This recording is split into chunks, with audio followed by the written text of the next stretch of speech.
తెలంగాణ అంతా చాలా బాగుంది, ఇదే ప్రజాపాలన అని చెప్పి రేవంత్ రెడ్డి దగ్గర నుంచి ప్రతి ఒక్కరు చెప్తూ ఉంటే, లేదు ఖచ్చితంగా ఇక్కడ ప్రెసిడెంట్ రూల్, రాష్ట్రపతి పాలన పెట్టాలి అనేటువంటిది మీ డిమాండ్ పిటిషన్ కూడా ఫైల్ చేశారు. ఊర్లల్లో విధ్వంసం జరిగిపించింది, పెద్ద పెద్ద ఉద్యమకాలు హతులైంది. అంటే ఇప్పుడు తెలంగాణ ఏర్పడిన తర్వాత కూడా కొత్తగా ఏర్పడింది ఏం లేదా ఈ రాష్ట్ర ప్రజలకు కానీ రాష్ట్రానికి కానీ? బ్రదర్, ముఖ్యమంత్రి అంటే ఎసొంటోడు ఉండాలి, ఒక క్యారెక్టర్ ఉండాలి, ఒక కమిట్మెంట్ అయినోడు ఉండాలి, ఒక విజన్ ఉన్నోడు ఉండాలి. మనకు ఎసొంటి ముఖ్యమంత్రులు వస్తున్నారు. మనకు ఒక రెడ్ హ్యాండ్ నోట్ల కట్టలు ఇస్తున్నటువంటి వ్యక్తి చెరువులను ఆక్రమించుకొని, నాలాలను ఆక్రమించుకొని, బఫర్ జోన్లలో ఇల్లు కట్టుకొని, ఎఫ్టీఎల్ ఎక్కడుందో ఏంటో తెలియకుండా ఉన్నప్పుడు హైదరాబాద్ని కాపాడుకోవాలంటే ఎక్కడో ఒక దగ్గర విప్లవాత్మకమైనటువంటి అడుగు అయితే పడాలి కదా. ఆ అడుగు రేవంత్ రెడ్డి వేశారని చెప్పి ఎందుకు అనుకోకూడదు? హైదరాబాద్ను కాపాడొద్దా అని భారీ డైలాగులు కొడతారు రేవంత్ రెడ్డి గారు, వీళ్ళిద్దరు. హ్యారిస్, ఫ్రాన్స్లో ఉన్నటువంటి Harris, the well planned city. చెరువులు కానీ, కుంటలు కానీ, సెట్ బ్యాక్స్ కానీ పర్ఫెక్ట్గా ఉన్న సిటీ. న్యాచురల్ కెలామిటీ వస్తే మొత్తం కొట్టుకోవాలి.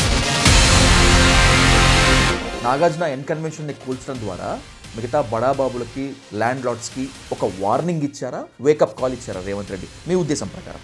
రంగనాథ్ గారితోనైనా, నేను ప్రభుత్వ పెద్దలు ఎవరున్నా నేను డిబేట్ చేస్తా, నేను రెడీగా ఉన్నా.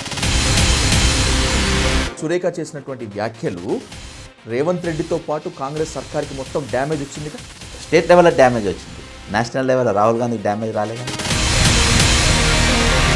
అక్కినేని కుటుంబం మొత్తం ట్వీట్ చేసినా కూడా ఎవరు స్పందించినట్లుగా అనిపించలేదు. అంటే ఏంటి, రాహుల్ గాంధీ, ప్రియాంక గాంధీ మౌనము సురేఖను సపోర్ట్ చేసినట్లు రేవంత్ రెడ్డికి గ్రీన్ సిగ్నల్ ఇచ్చినట్లేనా? అదాని సబ్జెక్ట్ డైవర్ట్ చేయడానికి, మిమ్మల్ని కాపాడడానికి ఇదంతా చేసినా అని చెప్తారు.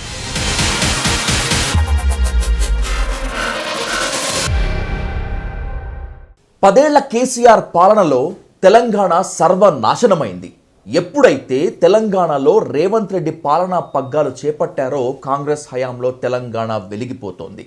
సీఎం రేవంత్ రెడ్డి నుంచి కాంగ్రెస్ క్యాడర్ వరకు అంతా చెప్తున్నటువంటి మాట ఇది కాదు. తెలంగాణ ఇప్పుడు డేంజర్లో ఉంది, ఇప్పుడు ఇక్కడ రాష్ట్రపతి పాలన అవసరం అంటూ ఓ వ్యక్తి గర్జిస్తున్నారు.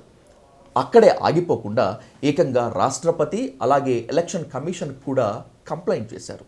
నిజంగా తెలంగాణ డేంజర్లో ఉందా? ప్రత్యేక రాష్ట్రంగా ఏర్పడిన తర్వాత కూడా ఆంధ్రప్రదేశ్లో కొంతమంది కీలక నేతలు తెలంగాణ పాలనలో జోక్యం చేసుకుంటున్నారా అనేటువంటిదే ఇప్పుడు $1 మిలియన్ ప్రశ్న. అసలు తెలంగాణలో ఏం జరుగుతోంది, రేవంత్ రెడ్డి వల్ల కాంగ్రెస్కు ఏ స్థాయిలో ముప్పు ఉంది అనేటువంటి దానిపై ఇన్ డెప్త్గా డిస్కస్ చేద్దాం. Let's invite Congress suspended leader and rebel Bakka Judson garu on to the Dial News Hot Seat with Vijay Sadhu. Judson గారు నమస్తే. నమస్తే. తెలంగాణ అంతా సుభిక్షంగా ఉంది, తెలంగాణ అంతా చాలా బాగుంది, ఇదే ప్రజాపాలన అని చెప్పి రేవంత్ రెడ్డి దగ్గర నుంచి ప్రతి ఒక్కరు చెప్తూ ఉంటే, లేదు ఖచ్చితంగా ఇక్కడ ప్రెసిడెంట్ రూల్, రాష్ట్రపతి పాలన పెట్టాలి అనేటువంటిది మీ డిమాండ్. అంతేకాకుండా మీరు రాష్ట్రపతి ద్రౌపది ముర్ము గారికి పిటిషన్ కూడా ఫైల్ చేశారు. ఏంటి అసలు ఏం జరుగుతుంది? అసలు తెలంగాణ ఏర్పడ్డాక మునుపు అంటే సపరేట్ తెలంగాణలో నిజాం సర్కార్ పీరియడ్లో గుల్బర్గా, నాందేడు, ఔరంగాబాదు ఇవన్నీ కలిసి ఉన్న సమయంలో పాలన ఎవరుండే, పెత్తనం ఎవరు నడిపిండు, అసలు రజాకర్ పాలన ఏందని క్వశ్చన్ వేసుకొని తెలంగాణ ఉద్యమంలో పాల్గొంటే మనకు విషయాలు తెలిసేది. మొట్టమొదటి తెలంగాణ మీటింగ్ కేసీఆర్ పెట్టకముందే ప్రొఫెసర్ పాపిరెడ్డి సార్ ఇప్పుడు కూడా ఉన్నాడు, ఆయన ప్రొఫెసర్ వెంకటనారాయణ కాకతీయ యూనివర్సిటీలో ఉన్నాడు, అమరేందర్ రెడ్డి అని ధర్మసాగర్లో ఆయన కూడా ఉన్నాడు. వీళ్ళు నాతోని ఫస్ట్ తెలంగాణ మీటింగ్ 97లో పెట్టించారు. ఆ మీటింగ్ నేను విన్న తర్వాత అసలు వీటి కోసమా మనము తెలంగాణ ఉద్యమం అడుగుతున్నది అని, అప్పటి కేసీఆర్ మీటింగ్ పార్టీ పెట్టుకున్నప్పుడు నేను కన్విన్స్ కాలే ఆ సబ్జెక్ట్తో, వాళ్ళు చెప్పిన సబ్జెక్ట్తో. తెలంగాణ ఏర్పడ్డ తర్వాత ఉద్యమంలో కొన్ని ఇన్పుట్స్ మేము ఇచ్చినప్పటికీ తెలంగాణ తర్వాత ఏ పాలన రాబోతుంది, అసలు పాలకుడు ఎవరు ఉండబోతున్నారు అనేది క్వశ్చన్. అన్యాయం జరుగుతుంది వాస్తవం, పాలకుడు ఎవరు ఉండబోతున్నారు? రజాకర్ ఉండు కదా, రజాకర్ పక్కన రేవంత్ రెడ్డి ఉండే, రజాకర్ పక్కన కల్వకుంట్ల చంద్రశేఖరరావు ఉండే రజాకర్ పాలన చేసిండు. ఆ పాలన గురించి ఇవాళ కూడా ఏమేమి మాట్లాడుకుంటారో అందరికీ తెలుసు. కానీ ఊర్లల్లో విధ్వంసం జరిగిపించింది, లేకుంటే పెద్ద పెద్ద ఉద్యమకారులు హతులైంది ఆ కాలంలోనే.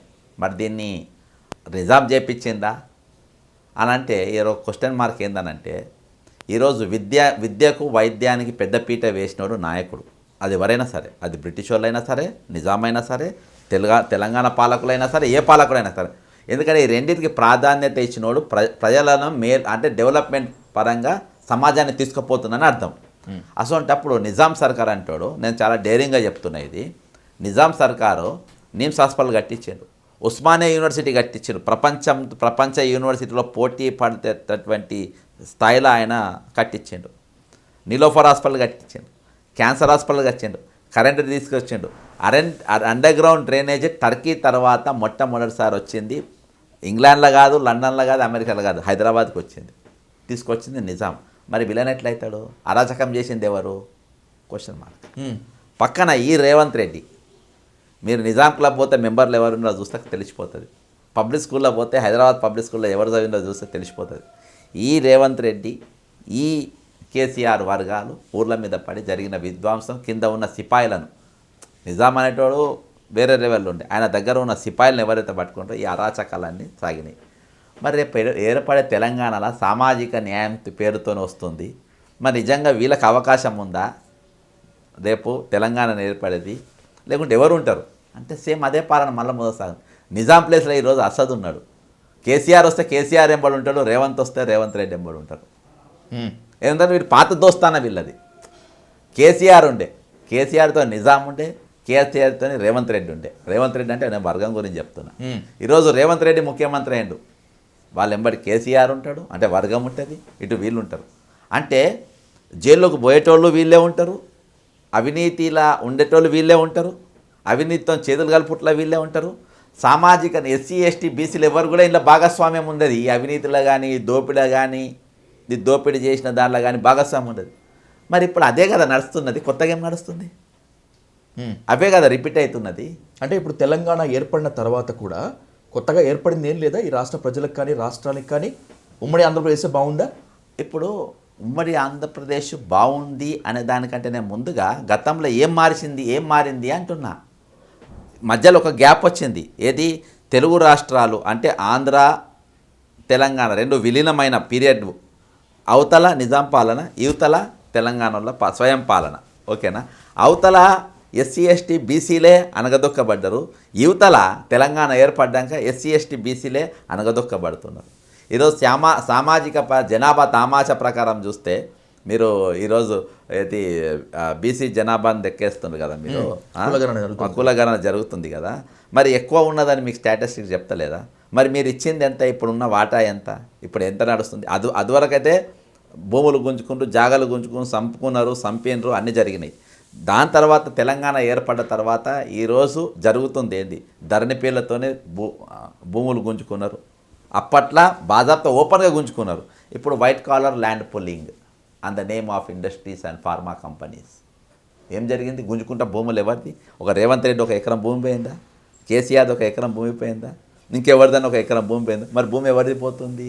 అదే లంబడోళ్ళది, అదే ఎరకలోళ్ళది, అదే కొయ్యోళ్ళది, అదే మారిగోళ్ళది, అదే మాలోళ్ళది, అదే షాలోళ్ళది, అదే యాదవులది, అదే ముదిరాజులది. ఇక ఎవరిది పోతుంది? అదే పీర్ సాహిబులది. రేవంత్ రెడ్డిది పోయిందా? పోలే కదా. మరి ఏం మారింది? కిరణ్ కుమార్ రెడ్డి గారు దిగిపోయేటప్పుడు, ఆంధ్ర పాలకులు పోయేటప్పుడు 16,000 మిగులు బడ్జెట్ ఇచ్చిండ్రు నీకు, 16,000 crores ఇచ్చిండ్రు, జాబ్ క్యాలెండర్ ఇచ్చిండ్రు, జాబ్స్ నింపిపోయిండు, ఉన్న ఖాళీలను మొత్తం నింపి కిరణ్ కుమార్ రెడ్డి, మిగతా వచ్చే జాబ్ క్యాలెండర్ ప్రకటించు కేసీఆర్ గారు. ఈ 16,000 కోట్లు మీకున్నాయి, నేను అప్పుతోనే పోతున్నా, నేను అప్పుతోనే నా రాష్ట్రం చేస్తున్నా, నాకు రాజధాని లేకుండా నేను క్యాపిటల్ సిటీ పాలన చేయబోతున్నా అంటే కిరణ్ కుమార్ రెడ్డి అంటలేదు. ఆంధ్రప్రదేశ్ వాళ్ళు అట్లా చెప్పుకుంటూ పోయినరు. మాకు ఈరోజు ఎటువంటి ఇన్ఫ్రాస్ట్రక్చర్ లేకుండా మేము పోతున్నాం, అన్నీ మేము కొత్తగా కట్టుకోవాలి, కాబట్టి మీకున్నాయి, మీరు పాలన జాగ్రత్త చేసుకోండి అని చెప్పి ఏమైంది? 7,00,000 కోట్లు నువ్వు దేనికోసం చేసినావు? నాకేమైనా ఉద్యోగాలు ఇచ్చినావా? 2,50,000 ఉద్యోగాలు తెలంగాణ రాగానే నింపేస్తామని చెప్పి నిరుద్యోగ యువతను రోడ్డెక్కించారు. అప్పటికి జాబ్ క్యాలెండర్ పడుతుండే, గ్రూప్ 1 ఎగ్జామ్ రాస్తుండే, ఎగ్జామ్ హాల్లో బాధాప్త పేపర్ చింపి అవతల పడేసారు. మేము తెలంగాణ వచ్చినాక పరీక్ష రాసుకుంటామని. వచ్చినాక ఏమైంది? 2016లో ఇదే గంట చక్రపాణి మళ్ళొకసారి ఇప్పుడు కూడా వైస్ ఛాన్సలర్ అయ్యిండు. ఆయన పీరియడ్లో 2016 పరీక్షలు ఏమైనాయి? 1వ ర్యాంక్ వచ్చిన క్యాండిడేట్ ఎవరు? వాళ్ళ ఫోటో ఇయాల్టి వరకు ఎందుకు చూపియరు? ఇయాల్టి వరకు అది కోర్టులో ఎందుకు లైవ్ ఉన్నది? వచ్చిన ఉద్యోగాలెన్ని, నింపిన ఉద్యోగాలెన్ని? ఇయాటికి రిటైర్డ్ అయిన వాళ్ళకు నౌకర్లు ఎందుకు ఇస్తున్నారు? వాళ్ళని ఎందుకు కొనసాగిస్తున్నారు? దాదాపు 1,027 మంది ఇయాటి కొనసాగుతున్నారు. ఎందుకు కొనసాగిస్తున్నారు వాళ్ళను? కాబట్టి ఈరోజు బేరీ చేసుకుంటే ఏం మారింది? నా అప్పు పెరిగింది, నా మీద బతుకు నాకు భారం అయిపోయింది, నా నౌకర్లు పోయినాయి, నాకు ఆత్మహత్యలు మొదలైనాయి. ఈరోజు అనేకమైన ప్రశ్నలతో ఈరోజు తెలంగాణ మొత్తం ప్రపంచ దేశాల ముందు ఈరోజు నిలబడి ఉన్నది. వేరే నేను ఎక్కడున్నా? స్వపరిపాలన వచ్చింది, స్వీయ రాష్ట్రం వచ్చింది, స్వీయ గౌరవం పెరిగింది, తెలంగాణ అనేటువంటి ఒక పౌరుషం ప్రపంచ యవనిక పైన నిలిచింది. చాలదా బ్రదర్? ప్రపంచ దేశంతోనే నేను తెలంగాణ పోటీలో పెడతా.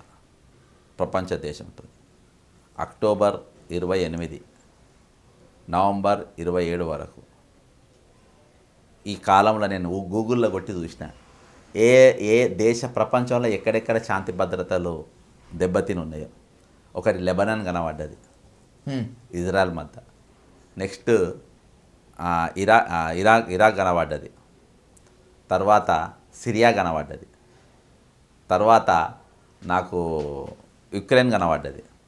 తర్వాత నా హైదరాబాద్ కనబడ్డది.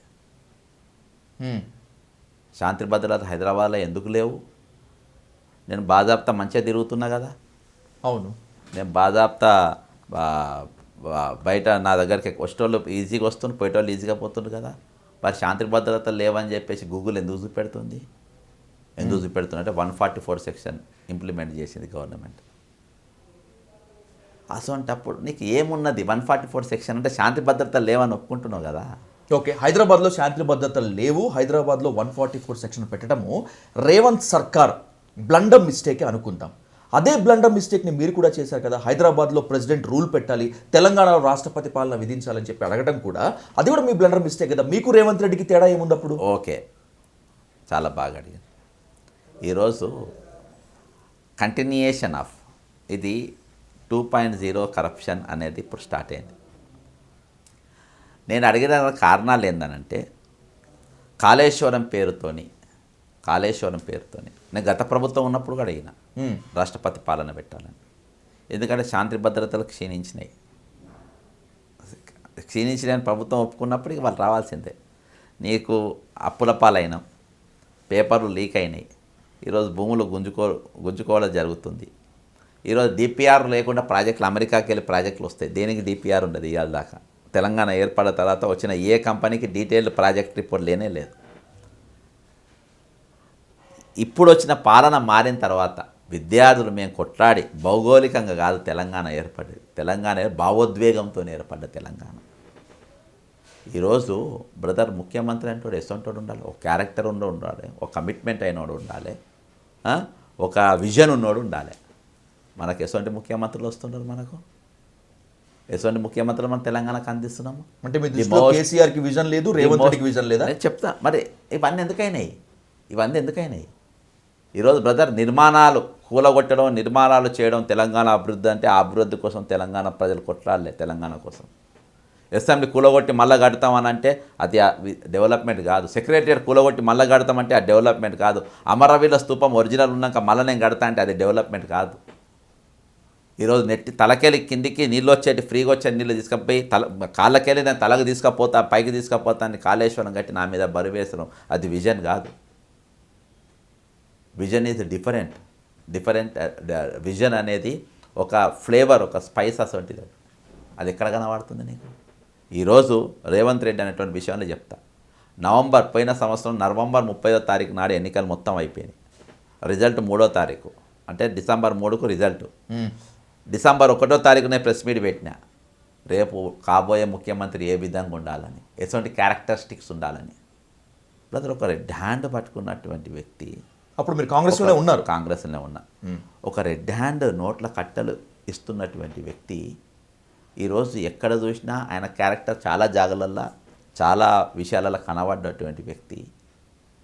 ఒక ముఖ్యమంత్రి మీరు చేసే ఆలోచన ది మోస్ట్ ఎథికల్ పార్టీ, ఒక ఐడియాలజీనే బేసికల్గా పెట్టుకున్న పార్టీ, ముఖ్యమంత్రిని చేస్తాన స్మెల్ చేసినా చేయొచ్చు, ఎందుకంటే అసొంటి మేనేజ్మెంట్ జరుగుతుంది కాబట్టి నేను ముందే చెప్పిన.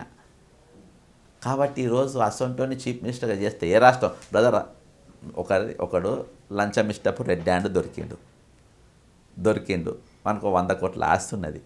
ఒక క్యారెక్టర్ ఉన్నోడు వేరేలోకి వదిలేసి, ఒక క్యారెక్టర్ ఉన్నోడు, ఒక నీతిమంతుడు పిల్లనిస్తారు బ్రదర్, ఆయనకు పిల్లనిస్తారా? ఆలోచిస్తారు కదా. నువ్వు రాష్ట్రం ఎట్లా చేసి పెట్టావు ఆలోచించకుండా. ఈరోజు మేము గ్యారంటీ అని చెప్పిండు రాహుల్ గాంధీ, నేను గ్యారంటీ అని చెప్పింది ప్రియాంక గాంధీ. వాళ్ళు ఇచ్చిన వాగ్దానాలకు, వాళ్ళు ఇచ్చిన మాటకి ఈరోజు ఇదే అశోక్ నగర్లో, ఇక్కడికి వెళ్ళి కరెక్ట్ కూతబెట్టు దూరం ఉంటుంది, 1/2 కిలోమీటర్ దూరం అశోక్ నగర్లో రాహుల్ గాంధీ వచ్చి చెప్పిండు. ఈరోజు లాఠీలు 29వ జీవో మీద లాఠీలో జులిపిస్తే వాళ్ళు ఎందుకు మాట్లాడతలేరు? ఈరోజు విద్యార్థులు యూపీలకు అవును 29 జీవో లగిచెర్ల భూములు గుంజుకుంటారు, ఎక్కడో భూములు గుంజుకుంటారు, మీరు మాట్లాడతారు, అసెంబ్లీలో మాట్లాడతారు, పార్లమెంట్లో మాట్లాడతారు. రాహుల్ గాంధీ లగిచెర్ల గిరిజనుల పైన దాడి జరిగితే మీరు ఎందుకు మాట్లాడలే? మహిళలను అవమాననీయంగా వాళ్ళపైన దాడి జరిగితే మీరు ఎందుకు మాట్లాడలే? ఈరోజు హైడ్రా బ్రదర్, ఒక మిడిల్ క్లాస్ మనిషి అంటే నేను రాష్ట్రపతి పాలన అడగడానికి గల కారణాలు చెప్తున్నా, అంటే ఇంటర్ఫియర్ కమ్మన్న పాలన చేయమనిలే, ముఖ్యమంత్రి గవర్నమెంట్ సస్పెండ్ చేయని అడిగిన. హైదరాబాద్ ఒక మిడిల్ క్లాస్ మ్యాన్, జీతం మీద బతికేటోడు, ఒక 100 గజాల ప్లాట్ కొనుక్కుంటాడు. ఆ ప్లాటు అప్పులు చేసి కట్టుకోనికే తల ప్రాణం తోకొస్తుంది. అది కట్టుకున్న తర్వాత కట్టుకునే దాకా రోజు పోయి చూసుకుంటాడు, ఈ ప్లాట్ ఎట్లున్నది, నా ప్లాట్ ఎట్లున్నది అని ప్రతిరోజు పోయి చూసుకుంటాడు. దాని తర్వాత రిటైర్మెంట్ అయిన తర్వాత వచ్చిన డబ్బులతో ఆయన ఇల్లు కట్టుడు స్టార్ట్ చేస్తాడు. బ్రదర్, మిడిల్ క్లాస్ మ్యాన్ ఇల్లు ప్లాస్టరింగ్ కాకముందే, ఫ్లోరింగ్ కాకముందే ఆ ఇంటల్లో పోతారు. మీరు అబ్జర్వ్ చేయండి. అవును, ఎందుకు తెలుసా? ప్రతి నెల కిరాయి మిగులుతుందని. అసొంటి ఇల్లు నువ్వు గూలగొట్టినావు బ్రదర్, అసొంటి ఇల్లు నువ్వు గూలగొట్టినావు. సరి అయిన సమాధానం లేదు ఇవాళ దాకా. దానికి చట్టాలు ఉన్నాయి బ్రదర్. నువ్వు కూలగొడుతుంటే ఒక మాఫియాలకు, హైడ్రాను ఒక మాఫియా లెక్క తయారు చేసి, ఒక మాఫియాను నియమించి నువ్వు కూలగొడుతుంటే, హైడ్రాను మాఫియా కాకుంటే ఏమంటారు దాన్ని? మున్సిపల్ చట్టాన్ని ఉల్లంఘించిండ్రు. ఫస్ట్ హైడ్రా మిషన్ల కింద, హైడ్రా బుల్డోజర్ల కింద అనగదొగ్గపడే చట్టాలు. ఫస్ట్ రెవెన్యూ చట్టం తొక్కేసింది, ఇరిగేషన్ చట్టం తొక్కేసింది, మున్సిపల్ చట్టాన్ని తొక్కేసింది, ప్రభుత్వం ఇచ్చిన పర్మిషన్లను తొక్కేసింది. అవన్నిటినీ బుల్డోజ్ చేసుకుంటే, ఇండ్ల మీద పడి బుల్డోజ్ చేస్తుంటే, ఇది యాంటీ పబ్లిక్ కాకుంటే, యాంటీ కాన్స్టిట్యూషన్ కాకుంటే దీన్ని ఏమంటారు? చెరువులను ఆక్రమించుకొని, నాలాలను ఆక్రమించుకొని, బఫర్ జోన్లలో ఇల్లు కట్టుకొని, ఎఫ్టీఎల్ ఎక్కడుందో ఏంటో తెలియకుండా ఉన్నప్పుడు మిడిల్ క్లాస్ మ్యాన్లు వాళ్ళ బడ్జెట్ సెషన్స్ ఇవంతా కూడా సెంటిమెంట్లు వినటానికి, రాసుకోవటానికి చాలా బాగుంటాయి జడ్సన్ గారు.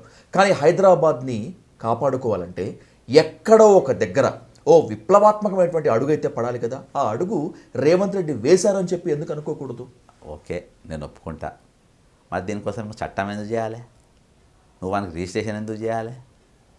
బ్రదర్, ఇక్కడికి వెళ్ళి మీరు కట్టుకున్న వాళ్ళంతా దాదాపు సెటిలర్సే, ఎక్కడికి వెళ్ళి వస్తుంది. అసలు చెరువులు ఎన్ని ఉన్నాయి? ఆ చెరువులకు ఎన్ని ఎఫ్టీఎల్ మీరు నియమించారు? ఎన్ని ఎఫ్టీఎల్స్ ఉన్నాయి? ఎఫ్టీఎల్ ఉన్నాయా బ్రదర్? జస్ట్ 2022లా కోమర్ చెరువు బాచుపల్లి వాసవి కన్స్ట్రక్షన్ చెరువు కట్టి పెద్ద అపార్ట్మెంట్ కట్టింది, ఇప్పుడు కూడా ఉన్నది. ఓకే, దానికి కేటీఆర్ గారు ఈ చెరువును ఆయన దత్తతిస్తున్నారు, సంతకం పెట్టి ఉన్నది. ఆ లెటర్ నాకు దొరికింది. ఆ లెటర్ పట్టుకొని నేను అక్కడ పోయి ఒక ప్రైవేట్ ఛానల్తో అక్కడ నేను వీడియో చేసిన, బయట పెట్టిన. దాన్ని కూలగొట్టమని చెప్పిన. ఎందుకు కూలగొట్టమని తెలుసా? అందులో అప్పటికి మనుషులు ఎవరు దిగలేదు, ఓకే, కొనుగోలు జరగలేదు, నిర్మాణ దశలో ఉన్నది. దాన్ని చేయమని చెప్పిన. ప్రభుత్వం సంతకాలు పెట్టించింది. ప్రభుత్వం అంటే ఈయన ఇంకోటి ఏం తెలుసా దీంట్లో మీరు ఇది ఒక పెద్ద ఉదాహరణ ఇది. ఉమ్. ఇరిగేషన్ అధికారులు పోయి బాచుపల్లి పోలీస్ స్టేషన్లో కంప్లైంట్ ఇచ్చిండ్రు. అవును. ఎఫ్ఐఆర్ కాపీ ఏమని ఇచ్చిండ్రు, ఇది చెరువులో కట్టిండ్రు, ఇది అక్రమము, దీని మీద యాక్షన్ తీసుకోవాలని చెప్పేసి ఎగ్జాక్ట్లీ ఇచ్చిండ్రు. Right. Municipal commissioner of Bachupally కూడా పోయి కంప్లైంట్ ఇచ్చిండ్రు పోలీస్ స్టేషన్లో, ఎఫ్ఐఆర్ ఉంది. అవును. ఇది 100% చట్ట వ్యతిరేకం, దాన్ని కూలగొట్టాలి. ఎందుకు మున్సిపల్ కమిషనర్ ఇచ్చింది, ఇరిగేషన్ ఇచ్చింది, ప్రభుత్వ అధికారులే కంప్లైంట్ చేశారు కదా. ఇప్పుడు కూలగొట్టిన ఇండ్లు ఉన్నాయి చూసినావా, వాటిది ఏదైతే హైడ్రా అది కూలగొట్టలే. పోలీస్ స్టేషన్లో మున్సిపల్ కమిషనర్ ఇచ్చింది, ఇరిగేషన్ కంప్లైంట్ ఇచ్చింది, ఆ బిల్డింగ్ ఇయాటి వరకు కూలగొట్టలే. అది అట్టనే చెక్కు చెదరకుండా బ్రహ్మాండంగా ఉన్నది. తక్కినే కూలిపోయినాయి కదా, కూలిపోయిన వీటి మీద ఇరిగేషన్ అధికారులు ఇది చెరువులో ఉందని కంప్లైంట్ ఇవ్వలే. లేకుంటే మున్సిపల్ కమిషనర్ పోయి ఇది అక్రమంగా కట్టిందని ఇవ్వలే. ఎందుకంటే మున్సిపల్ కమిషనర్ వాటికి పర్మిషన్ ఇచ్చారు. రేరా దాన్ని మొత్తం అనుగుణంగా వాళ్ళు నిర్మాణాలు చేపట్టారు. రిజిస్ట్రేషన్ ఆఫీస్ రిజిస్ట్రేషన్ చేసింది, నా దగ్గర డబ్బు తీసుకున్నది, హెచ్ఎండిఏ లేఅవుట్ ఉన్నది. ఇవన్నీ ఉన్నాక ఇవన్నీ ప్రభుత్వం అన్ని ఇచ్చిన తర్వాత నీవు అక్రమం అని ఎట్లా అంటావు? అక్రమం అనడమే తప్పు. నేను కూలగొట్టిన తర్వాత ఓకే, నువ్వు అక్రమ నిర్మాణం అనడం తప్పు. అక్రమ నిర్మాణం అనేది అననికి వీల్లేదు. అక్రమం అనేది ఇప్పుడు వాసవి ఏదైతే గట్టిందో అది అక్రమం. నేను బాధాప్త చెప్పిన, ఇరిగేషన్ అధికారులు మున్సిపల్ కమిషనర్ ఇద్దరు ఇచ్చిండ్రు. ఇక్కడ ఎవరిచ్చిందని చెప్పి నువ్వు అక్రమం అన్నావు? నువ్వు అక్రమం అని ఎట్లా చెప్పినావు? నంబర్ 1, నీకు జాగా కావాలి కదా, చెరువు పెద్దగా చెయ్యి, నేను ఇస్తా. దానికోసం ఒక చట్టం ఉంది. దానికోసం ఇరిగేషన్ ఒక చట్టం ఇచ్చింది. ఏమని చెప్పింది, నీవు నా జాగా కావాలంటే ల్యాండ్ ఎక్వేషన్ యాక్ట్, ఇది 2015 తెలంగాణ వచ్చిన తర్వాత ఏర్పడ్డ చట్టం చెప్తున్నా నేను. ఓకే, నా దగ్గర జియో కాపీతో సహా ఉన్నది. ఏం చెప్పిందంటే, నీవు నా జాగా కావాలిగా తీసుకోను. ల్యాండ్ ఎక్వేషన్ యాక్ట్ ఎవరు తీసుకొచ్చారు? మన్మోహన్ సింగ్ గారు తీసుకొని వచ్చారు. ఆ చట్ట ప్రకారము నువ్వు నాకు డబ్బులు కట్టి నా భూమి తీసుకో, కూలగొట్టుకో, ఎవరొద్దంటాడు? నష్టపరిహారం ఇవ్వు. నేను అది అడుగుతున్నా బ్రదర్. ఇవాళ నేను నష్టపరిహారం వాళ్ళ అక్రమం అనే పదం వెనుక తీసుకోవాలి, నంబర్ 1. నంబర్ 2, నీవు నా ఇల్లు నన్ను పర్మిషన్ అడిగి నువ్వు నన్ను కూలగొట్టాలి. 2, రెవెన్యూ చట్టం ఏం చెప్పింది, వాళ్ళు ఎక్కడ నిర్మాణాలు చేసినా ఆ నిర్మాణాలకు సంబంధించిన డాక్యుమెంట్స్ వాళ్ళ దగ్గర ఉంటే, వాళ్ళకు పర్మిషన్లు ఉంటే, చట్టబద్ధమైన వాళ్ళకు రక్షణ వాళ్ళకు ఉంటే అవి ముట్టుకోవద్దు అని చెప్పింది రెవెన్యూ చట్టం. ఈ 2 చట్టాలను పట్టుకొనే నేను అక్రమ నిర్మాణం అని అనేది ప్రభుత్వం వీల్లేదు బ్రదర్. ఇవాళ నేను ఒక హైడ్రాను ఛాలెంజ్ చేస్తున్నాను, పెద్ద పెద్ద పుడింగ్లు ఛాలెంజ్ చేస్తలేరు, నేను ఛాలెంజ్ చేస్తున్నా. నా దిక్కు కరెక్ట్ లేకుంటే ఇవాళ నేను జైలు ఉండేటోని. అన్డౌటెడ్లీ అవును. అర్థమైందా? ఒక హౌస్ అరెస్ట్ మాత్రమే చేయగలిగారు మిమ్మల్ని. చేయగలరు. అది వాళ్ళ దగ్గర పోతుంటేనే, వాళ్ళ దుకాణం వాళ్ళ చూపియనికి పోతుంటేనే నేను అడిగిన. ఇవాళ కూడా నేను రంగనాథన్ ఫేస్ టు ఫేస్కి ఇవాళ కూడా రెడీ. ఇవన్నీ వాళ్ళ అన్ని తప్పులు ఉన్నాయి కాబట్టి వాళ్ళు బ్రదర్. ఇంకోటి, చెరువుల పరిరక్షణ కోసం చెరువుల కబ్జాలు అవుతున్న తరుణంలో గత ప్రభుత్వం పైన నేను ఒక యుద్ధమే చేసిన. 54 చెరువులు ఏ భూములలో ఎక్కడెక్కడ దాచిందో తీసుకుపోయినా చూపించిన. ఎస్పెషల్లీ వరంగల్ ఎక్కడెక్కడ దాచిపెట్టిండ్రు, దేని కింద ఉన్నాయి అని చెప్పి నేను బాజాప్తా తీసుకుపోయి ఈరోజు ఆ చెరువు చూపించిన. అదే అరూర్ రమేష్ అని వర్ధనపేట ఎమ్మెల్యే, అది డెవలప్మెంట్లో. మాకు దాని మీద మాకు కమిట్మెంట్ ఉన్నది, కానీ దానికి ఒక పద్ధతి ఉన్నది. ఈరోజు బ్రదర్ ఇంకోటి అన్నిటికంటే పెద్దది, నువ్వు అప్పు అన్నావు కదా. ఈరోజు మీరు అప్పుల పైన మీ ప్రజెంటేషన్ ఇచ్చింది కదా, ఇచ్చిన తర్వాత మీరు ఈ డెవలప్మెంట్ ప్రోగ్రామ్ తీసుకోవడానికి కారణాలు ఎందుకు కూడా నేను ప్రభుత్వాన్ని అడుగుతున్నా. రాష్ట్రం అప్పుల్లో ఉన్నప్పుడు అభివృద్ధి కార్యక్రమాలు ఎందుకు అని? ఎందుకు కాదు, అభివృద్ధి డిఫరెంట్ బ్రదర్. విద్యాపరంగా వైద్యపరంగా నువ్వు నాకు చేయాల్సిందే. కానీ ఈరోజు కాళేశ్వరం అసలు ప్రాజెక్టులు, మిషన్ భగీరథ ప్రాజెక్టులు తీసుకునేటప్పుడు మన ఆర్థిక స్థితిగతులు కూడా చూసుకోవాల్సిన అవసరం ఉంది బ్రదర్. ఇంకొకటి బ్రదర్, నేను ఈ దేశ పౌరుణ్ణి, నేను ఓటేసిన దీనికి. బుల్డోజర్ నా ఇంటి మీదకి వచ్చింది, నన్ను కూలగొట్టేసినావు, వెళ్ళిపోయాను. నేను ఆ రాత్రి ఎక్కడ పడినో నువ్వు ఆలోచించినావా? ఆ రాత్రి నేను నా కుటుంబంతో నేను ఎక్కడున్నా నువ్వు ఆలోచించినావా? నన్ను వదిలేసి వెళ్ళిపోయినావు నువ్వు. నాకు నీకు సంబంధం లేదా? నేను ఎవరిని సమాజంలో? ప్రభుత్వ దృష్టిలో ఆక్రమణదారుడివి. నేను ఎవరిని? అక్రమదారుని నువ్వు ఎట్లా అంటావు? నేను అంటే అన్న కదా, అందుకనే కదా కూలగొట్టిపోయినావు కదా. నేను ఇప్పుడు ఎట్లా అనుకో, మరి ముఖం ఎందుకు లేదు ఇవాళ? ప్రభుత్వానికి ముఖం ఎందుకు లేదు? నేను మాట్లాడదాం రా అంటే. బ్రదర్, ఇవాళ హైడ్రా బాధితులను చూసినావు కదా, చూశాను. చూసినావు కదా. ఇంకా నీకు బాధితులు పెద్ద బాధితులు కనవాళ్ళే. యా. నేను వాళ్ళకు కూడా రక్షణ ఉన్నా బ్రదర్. పెద్ద బాధితుడు ఎవరు చెప్పండి బ్రదర్. మేమునే అడుగుతున్నా సాధు గారు. పెద్ద బాధితుడు ఎవరు? హైడ్రా పెద్ద బాధితుడు రంగనాథ్ సార్. ఇవాళ పెద్ద బాధితుడు హైడ్రా పెద్ద బాధితుడు ఎవరంటే రంగనాథ్ గారు. కానీ హైడ్రాకి చైర్మన్గా హైడ్రా రెస్పాన్సిబిలిటీ తీసుకున్న రంగనాథ్ ఇల్లు సేఫ్ జోన్లోనే ఉంది. ఆయన బాధితుడు ఎట్లా అవుతాడు? సేఫ్ జోన్లో ఉందని నువ్వు ఎట్లా అంటావు? కూలగొట్టలేదు కదా, బుల్డోజర్ల వైపు వెళ్ళలేదు. అవును, వెళ్ళలే. నువ్వు ఎట్లా అంటావు? నువ్వు తలపైన తోకుండా తోక మీద తల ఉంటుందా అని చెప్తావు బ్రదర్. శరీరానికి మొత్తం చర్మం ఉంటుంది, అది తెలియదా నాకు?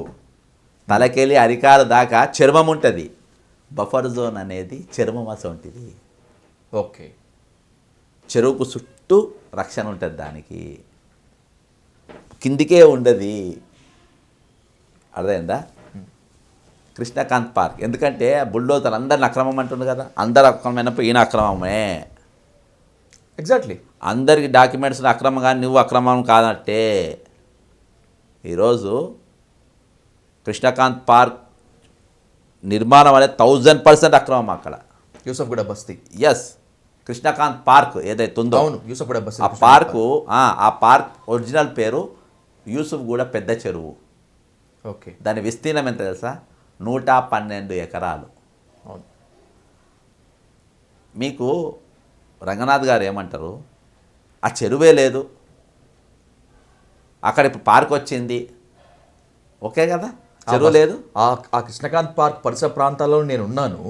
అడిగినప్పుడు బతుకమ్మలు అక్కడ నిమజ్జనం చేసేవాళ్ళని చెప్పి నాకు అక్కడ చాలా మంది చెప్పింది కదా. ఈయన మాట మీదనే ఉందాం.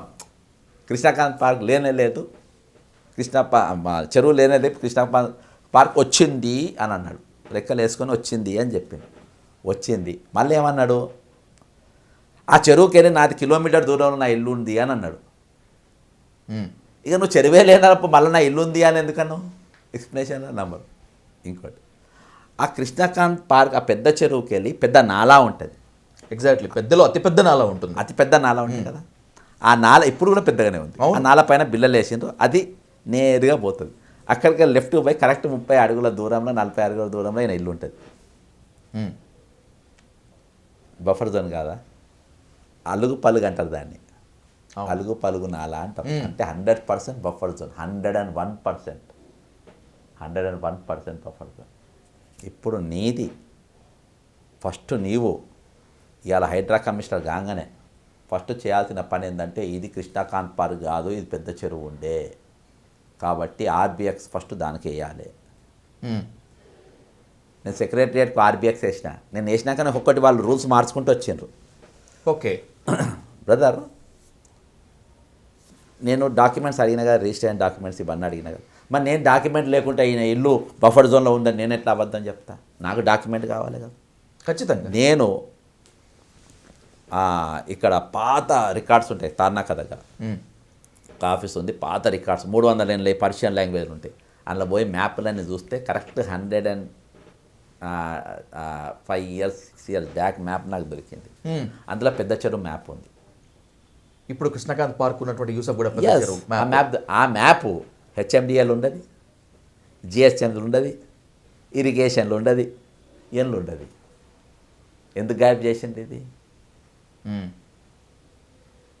అసలు కృష్ణకాంత్ కృష్ణకాంత్ అనే పేరు ఎందుకు పెట్టిండ్రు? కృష్ణకాంత్ పార్క్ అసలు ఎందుకు ఎవరు కట్టిండ్రు? దానికి పెద్ద హిస్టరీ ఏం లేదు బ్రదర్. కట్టింది చంద్రబాబు నాయుడు. ఎందుకు కట్టిండు? గవర్నర్ కృష్ణకాంత్ పేరు పైన ఉండాలి. కృష్ణకాంత్ పేరు ఎందుకు ఉండాలి? ఈయన ముఖ్యమంత్రిని చేసింది కాబట్టి. ఓకే. కృష్ణకాంత్ పార్క్ ఇది చిహ్నం ఆఫ్ వెన్నుపోటు బ్రదర్. వెన్నుపోటుకు అది ఒక స్తూపం, దానికోసం కట్టింది అది. లేకుంటే వచ్చిన గవర్నర్ కనగడితే ఇక్కడ ఉన్న పార్కులను వాళ్ళ పేర్లే పెట్టాలి. కాబట్టి ఇవన్నీ చూసిన తర్వాత నిరుద్యోగుల ఉద్యమం, నిరుద్యోగులను ఈరోజు ప్రతి స్టెప్ బై స్టెప్ ఏ విధంగా దెబ్బతింటుందో చూసిన తర్వాత నేను రాష్ట్రపతికి, అంటే కంటిన్యూ జరుగుతుందని రేవంత్ రెడ్డి చేస్తుందని కాదు, తెలంగాణ ఏర్పడకేలో దుకాణం మొదలైపోయింది. గట్టి స్ట్రాంగ్ వాయిస్ అనేది ఒకటి ఉండాలి, గట్టి బేస్ ఇవ్వాలి అని గవర్నమెంట్ సస్పెండ్ చేయమన్నా. ఇటువంటి చీఫ్ మినిస్టర్ ఎట్లుంటారు? మీరు చెప్తుంటే ఠాగూర్ సినిమాలో ACF anti corruption force buildup చేసినటువంటి చిరంజీవి వాళ్ళతో పాటు పనిచేసినటువంటి టీం కనిపిస్తోంది. ఒకవేళ అలాంటి ఏసీఎఫ్ను తెలంగాణలో కేసీఆర్ హయాం నుంచి రేవంత్ రెడ్డి వరకు మీరు నిర్మించారా, లేకపోతే దీన్ని ఇంకా సమర్థవంతంగా నిర్వహించబోతున్నారా? What you want to say? Brother, ఇది ఎప్పుడు నిర్మించలే. వాళ్ళు ఇటువంటి ఎప్పంచలో ఉన్నాయి. చూసుకొని వాళ్ళ సినిమాలు తీసుకుంటే తీసుకోవచ్చు. వాళ్ళ సినిమా రిలీజ్ కానీ కూడా బయటికి రాని కూడా వాళ్ళు అంచాలు ఇచ్చి రిలీజ్ చేసుకుంటారు సెన్సార్ బోర్డు వాళ్ళు.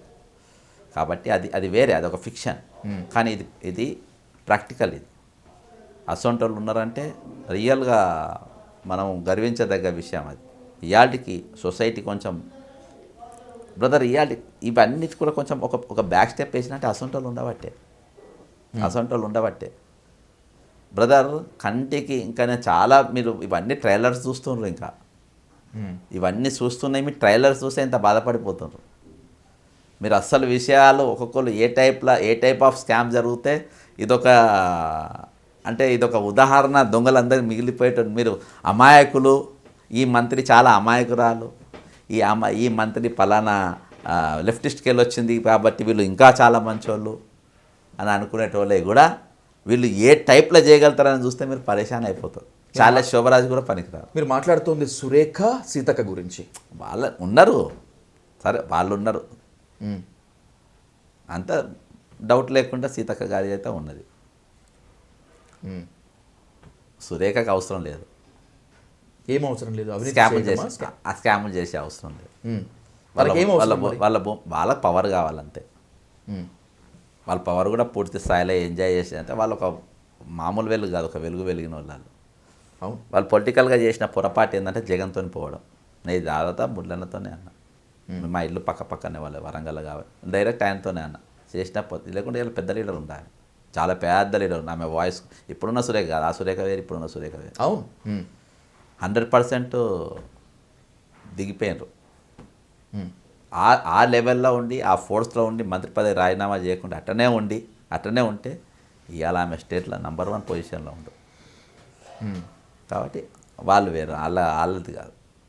పంచాయతీరాజ్లో చాలా వరస్ట్గా జరుగుతుంది. అందులో విద్యాసాగర్ రెడ్డి అనేటోడు ఒకడు గత ప్రభుత్వం 10 ఏళ్ళకెళ్ళి ఉన్నాడు. విద్యాసాగర్ రెడ్డి వాళ్ళ అన్నయ్య ఇలా సీఎం దగ్గర ఉన్నాడు.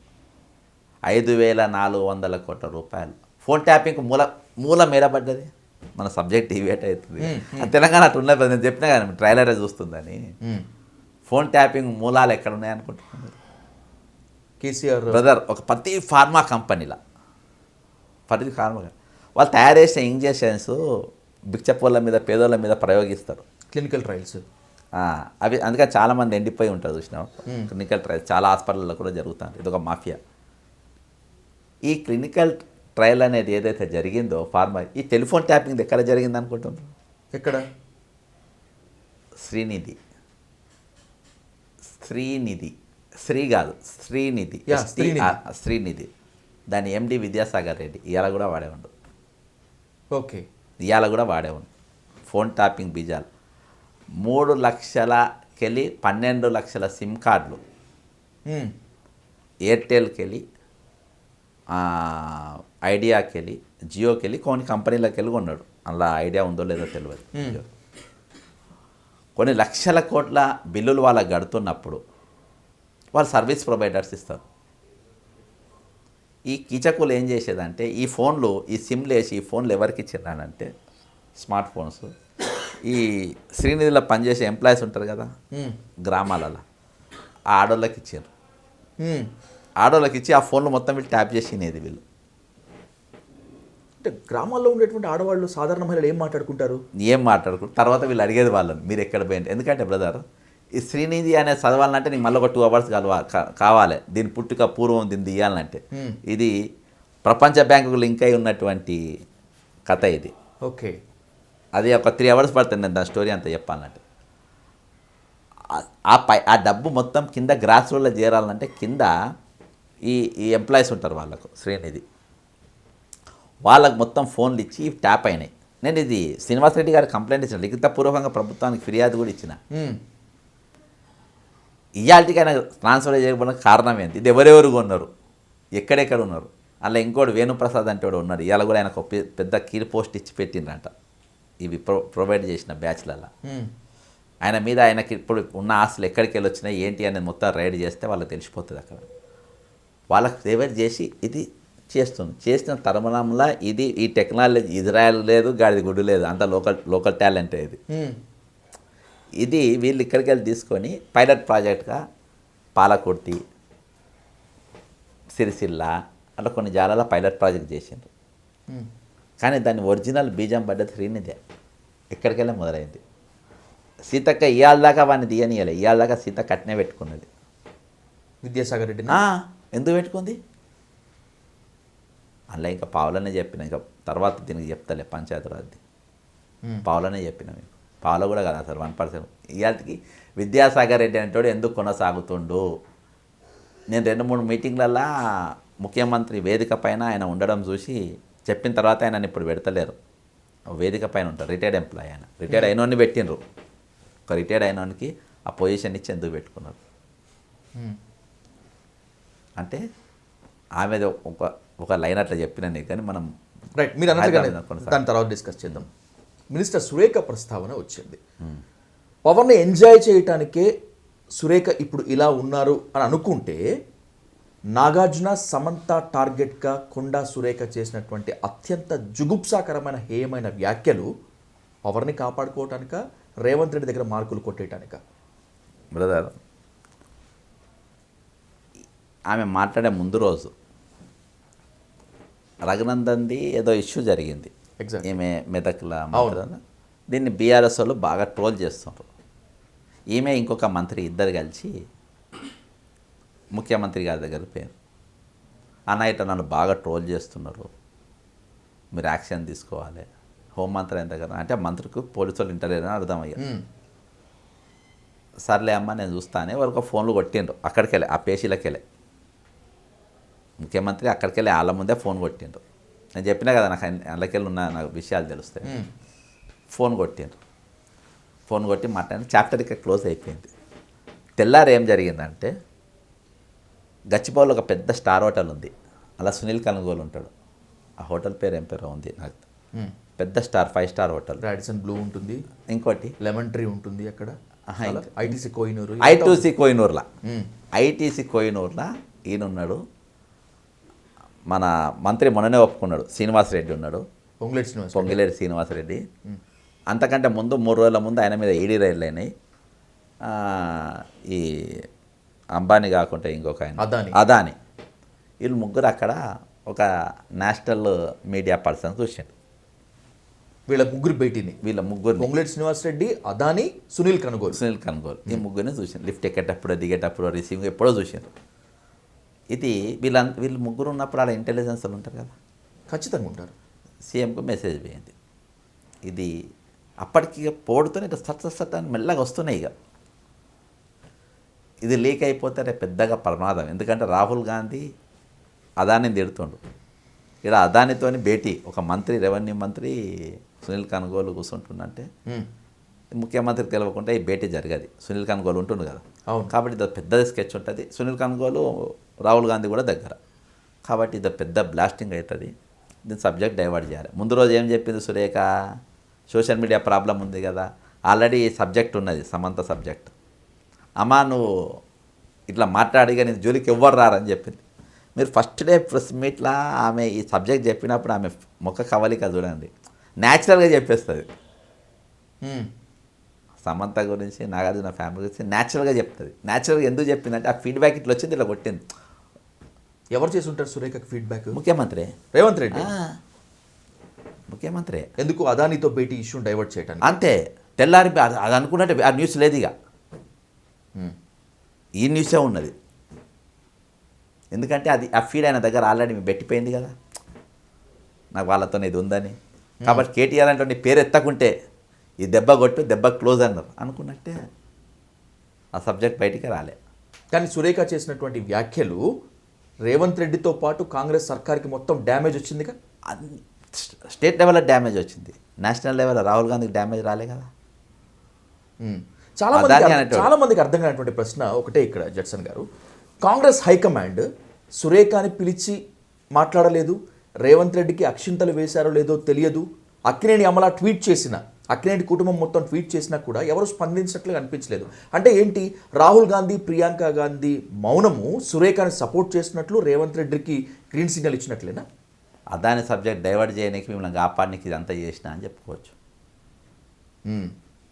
అదాని భేటీ ఎందుకంటే రూలింగ్లో ఉన్నప్పుడు అదానితో సంబంధాలు, నేను బాధాప్తా రాహుల్ గాంధీ ట్వీట్లు అడిగినా నేను ఓపెన్గా మాట్లాడినా, రాహుల్ గాంధీ పైన ఇది ఈయన పైన మీది ఆలోచన ఏంటని. అదానిపైన రూలింగ్లో ఉన్నప్పుడు ఒక తీరుగు ఉన్నది, రూలింగ్ లేని దగ్గర ఒక తీరుగు ఉన్నది వీళ్ళది పాలసీ. కాబట్టి ఇది ఇక్కడ ఉన్నది తెలిస్తే సబ్జెక్ట్ వస్తే ఇబ్బంది అవుతుంది. కాబట్టి దీన్ని ఇది చేయాలని పీసీసీ ప్రెసిడెంట్ లెవెల్లోనే క్లోజ్ చేశారు దాన్ని. ఇప్పుడు ఆ ఇష్యూ సమ్మప్ అయిపోయినట్టేనా? అంతే, మొన్న నాగార్జున పోయి కలిసినట్టుగా క్లోజ్ అయినట్టే కదా. ఏదో కోర్టులో వేసిండ్రు, 4 రోజులు నడుస్తుంది కానీ కేసు క్లోజ్ అయిపోతుంది అంతే. ఎందుకంటే నాగార్జున పోయి కలిసింది కదా పుష్ప తర్వాత ఇష్యూ అప్పుడు సీఎంని కలిసింది కదా. కలిసినప్పుడే అదే ప్రిపేర్ అయినాకనే పోయి ఉంటాడు. ఎందుకంటే వీళ్ళ వ్యాపారాలు ఉంటాయి, ల్యాండ్స్ ఉంటాయి, ఇంకా ఉంటాయి కదా. కాబట్టి ఇంకా ముందుకు ఎందుకు పోవాలని చెప్పేసి అక్కడికి క్లోజ్ చేసుకోవచ్చు. అంటే పిచ్చోళ్ళంతా ఎవరు జనాలా? పిచ్చోళ్ళు జనాలేనా? పిచ్చోళ్ళు జనాలా ఎవరా అనుకోవాలి, ఇక పబ్లికే డిసైడ్ చేసుకోవాలి. ప్రజల పిచ్చోళ్ళ ఏందనేది జనమే అనుకోవాలి. మన తాపత్రయం కూడా అదే కదా బ్రదర్. ఇప్పుడు వాస్తవాలు అనేది డిఫరెంట్గా ఉంటాయి.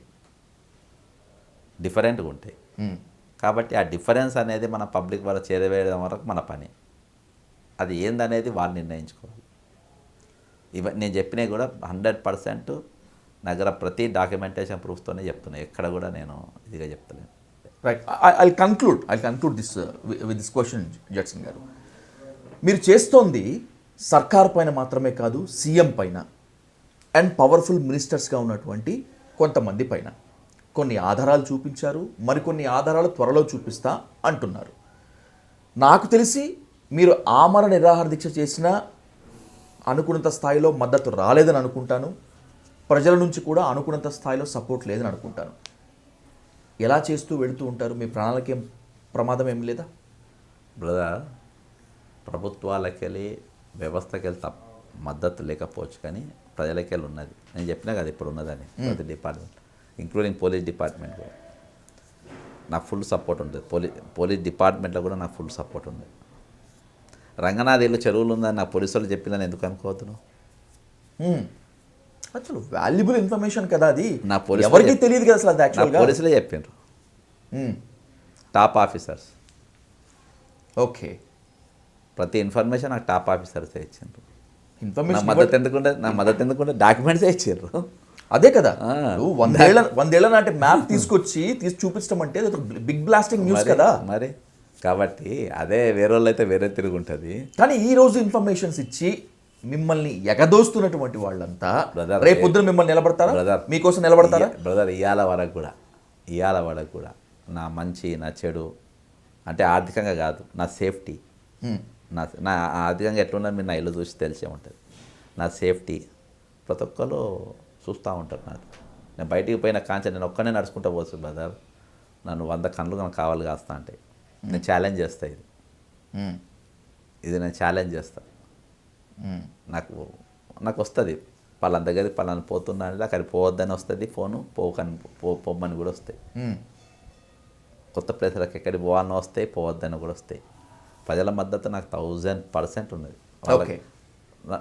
బ్లైండ్గా నమ్ముతుంది బ్రదర్. ఇక ఆ నమ్మకాన్ని కూడా మనం ఇంత లైఫ్లో అది కూడా కోల్పోద్దాం, వేస్ట్. చాలా కోల్పోయినాం లైఫ్లో. వాళ్ళ నమ్మకాన్ని మాత్రం కోల్పోద్దని డిసైడ్ అయినా. ఖచ్చితంగా వాళ్ళు సపోర్ట్ ఉన్నది. నాకు ఎవరు సపోర్ట్ ఉన్నా లేకున్నా బ్రదర్, రేపు నేను ఒక సిద్ధాంతం పట్టుకొని నిలబడ్డా, దానికోసం కట్టుబడి ఉంటాను.